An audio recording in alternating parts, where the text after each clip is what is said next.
Pertarungan antara Kano, Kito, Duko, dan Dopa semakin sengit. Duko melompat ke udara, menggunakan jurus kakinya untuk menendang Kano dan Kito dengan sangat kuat. Serangan itu begitu kuat sehingga tanah di bawah mereka bergetar, dan suara tendangan itu terdengar seperti petir yang menggelegar. Kano dan Kito tidak siap untuk menerima serangan itu dan terjatuh ke tanah dengan keras. Mereka berdua terlempar beberapa meter ke belakang, dan debu-debu berterbangan di sekitar mereka.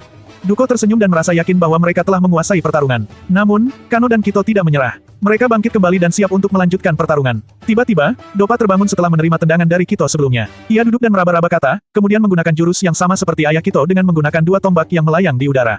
Dopa memegang dua tombak dengan tangan kosong, dan tombak-tombak itu melayang di udara, menyerang Kano dan Kito dengan sangat cepat dan akurat.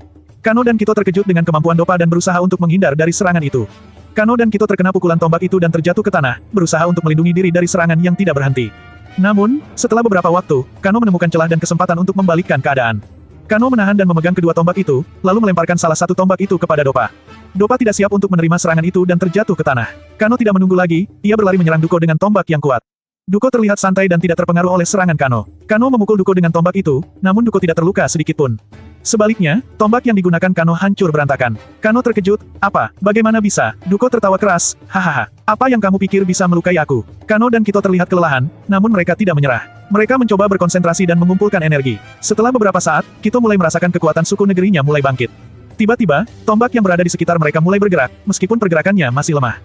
Kano dan Kito terkejut melihat tombak itu bergerak, apa yang terjadi?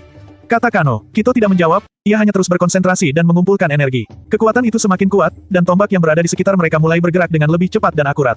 Setelah beberapa saat, ayah Kito muncul di tengah-tengah pertarungan. Cukup, katanya dengan suara yang tegas. Pertarungan hari ini sudah cukup. Kano, Kito, Dopa, dan Duko berhenti dari pertarungan dan menundukkan kepala mereka.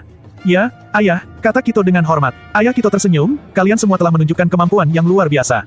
Saya sangat puas dengan pertumbuhan kalian. Saya rasa sudah tidak perlu ada latihan lagi. Kano, Kito, Dopa, dan Duko mengangguk dan meninggalkan arena pertarungan.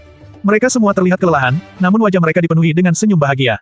Latihan hari ini sangat menyenangkan, kata Kano, sambil tersenyum. Ya, aku juga merasa sangat puas, kata Kito, sambil mengangguk. Dopa dan Duko juga tersenyum, kita sudah siap untuk menghadapi tantangan yang lebih besar. Kata Dopa, mereka semua berjalan keluar dari arena pertarungan, dengan hati yang penuh dengan kebahagiaan dan kepercayaan diri. Setelah melewati pelatihan dan pertarungan yang melelahkan melawan Duko, ayah Kito mengajak Kano dan Kito untuk kembali pulang. Mereka semua terlihat lelah, namun wajah mereka dipenuhi dengan senyum bahagia. Saat mereka tiba di rumah, ayah Kito meminta mereka untuk duduk dan beristirahat sejenak.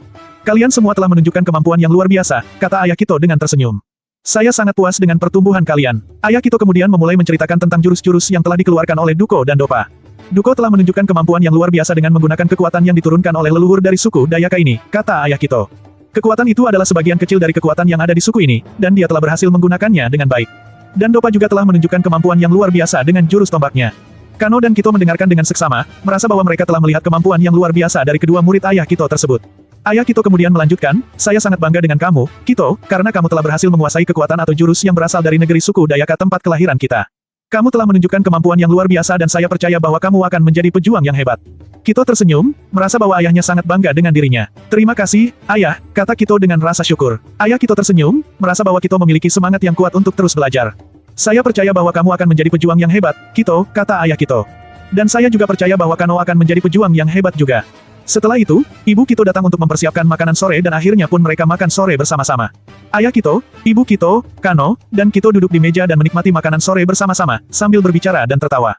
Suasana di meja makan sangat hangat dan penuh dengan kebahagiaan. Bagaimana makanan sore hari ini, anak-anak? Tanya ibu Kito. Sangat lezat, ibu, kata Kano dan Kito serempak. Ayah Kito tersenyum, merasa bahwa keluarga mereka sangat bahagia. Saya senang melihat kalian semua bahagia, kata ayah Kito. Mereka semua terus menikmati makanan sore bersama-sama, menikmati kebersamaan dan kehangatan keluarga.